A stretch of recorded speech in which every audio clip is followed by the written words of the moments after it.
Welcome back, episode number 7 of the Blonde and the Brunette, otherwise known as Debbie and Dory. We're going to cover some frequently asked questions that we get from our guests.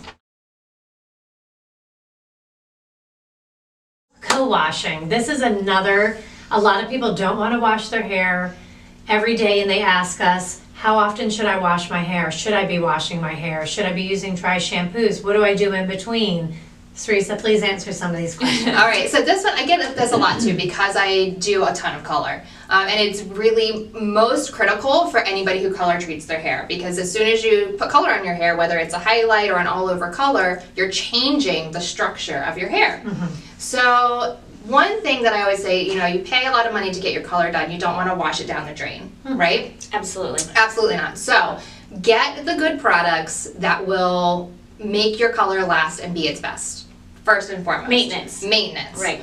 The second thing is incorporating the co-wash into your routine. So a co-wash is designed to take dirt, oil, sweat, product buildup off of your hair without pulling your color out. Without shampooing? Without shampooing, so it doesn't lather. Okay. It's one step. Typically what I instruct my clients to do is to at least stretch your regular shampoo and conditioner to every other day, up to every 5 to 7 days at most. You absolutely still need your regular shampoo and conditioner in your routine. You're not going to get rid of it altogether. But in between, you'll do the analog, which is by R&Co. It's a cleansing foam conditioner, which will moisturize your hair, remove your product buildup, remove any sweat. Like if you go to the gym and you get really sweaty, you have to wash your hair. Period. Please wash your hair. But this is a great way to do that while prolonging the length of your color. We have some analog here. Here's how you use this. So analog comes in a can, like kind of like shaving cream. That's what it reminds me of, right? So you use this in the shower, wet your hair, and you just, we're at to the end of this one, but you take a bunch in your hand, a little more than that depending on your hair length, rub it through your hands, and get the foam, and then put it through your hair. Like a shaving cream, the more you work it, the more foamy it's gonna get, right? So you just put that all through your hair? All through your hair, roots to ends. It smells so good. I love the way this smells. And then you would leave it in for a minute, maybe 2, and then rinse it out. And that's it. You're done. That's your one step. Right. So that is the question. How long should I wait to wash my hair? And this is very personalized as well. However, you don't want to not wash your hair. Right. Because I have seen personally in my chair somebody that was like, I don't think I should be washing my hair as much because it's really dry. Well, guess what? They got a film on top of their scalp that doesn't allow oxygen to get into your scalp to your follicles, and therefore they started losing hair. So you have to be very, very careful on that. Personally, I wash twice a week. That's all that I need for myself. Sarisa loves changing her hair color. So when you are getting or wanting to change your hair color a lot, and so she uses what we go back to, the semi and the demis and all that kind of stuff.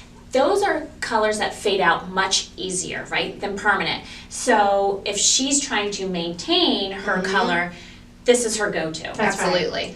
Typically, if you do a semi, even a demi-permanent color, you'll start seeing fadage in a week or 2 if you shampoo every day. And that's using a traditional shampoo or conditioner. So for me, I shampoo with my regular shampoo and conditioner once a week, and I use my analog 1 to 2 times a week in between that, along with a dry shampoo to absorb any excess oil.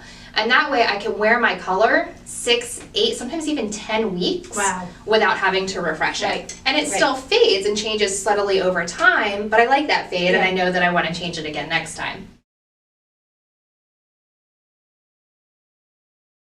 So overwashing hair can also overproduce oils because what your scalp is trying to do is trying to play catch up. Like, so your shampoo can be drying, so now it's like, I need to produce more oil, but then there's also the point of, I'm not washing enough and I have too much oil. Yeah. So what is that? Hold on, I'll tell you, Dory. I have it right here. Sarisa also loves to use this, and you just did a treatment this week with us. I did. So this hear a little bit about Crown Scrub. Crown Crown Scalp Scrub. So Crown has some salicylic acid, say that one 3 times. Yeah, fast, really. that helps get rid of and dry out any excess oil on the scalp. It's also got a little bit of grit to it that dissolves like a sugar or a salt. I actually believe this has both in it. And it kind of sloughs off any flaking you get. So this is great for people with excess oil. So these are the people that maybe have gone do that, somebody told them to wash once a week and don't do anything else routine, and they've now got that buildup on their scalp. Crown is great to remove all of that buildup. If you do use Crown, you do want to follow it with a nourishing treatment mask to restore any moisture to your ends of your hair, because this is strictly made for your scalp. How often would you say you would maybe use that? I would maybe incorporate this once a week in the beginning, and then as maintenance maybe once a month. Yeah, so you can dissipate. Yes, absolutely. It's really just Right. on the issue. Once Yes. you've corrected the issue, it then becomes just maintenance. Yes. Right? And the difference between using this and you mentioned dry scalp being different, if you look at your flakes and they're thicker, waxier, slightly yellow, that's when you'll want your Crown, because that's an excess of oil. If they're teeny tiny little white flakes, that's actually dry scalp, and it's a different issue. So the dry scalp, you wouldn't want to use your Crown. You'd maybe want something more like acid wash, which is apple cider vinegar based. We all know our ACV, we love it. It smells a little bit like that too. It's got a really, really low pH, so it's very gentle on your scalp. It'll help get rid of your flaking, and then again, you'd want to follow through with a nice moisturizing treatment on your hair. Great. And we do a lot of treatments. We actually have a treatment bar here in Salon. Okay. Great. Hope that covered a lot of questions. We will do this again because we do think that it's completely necessary for you to understand what we're doing and why we do what we're doing. And we love to answer questions, and our job is to educate. Correct. We educate ourselves, and we love to educate our guests. So any questions you have, shoot them our way, and we'll answer them for you. And we're going to be doing some how-to hair videos coming up soon as well. Hair videos, makeup Applications, tips, lashes, all Anything. of that. Stay tuned. If there's something you want to see, please let us know because we will do a video on it. Yeah. And that's a wrap.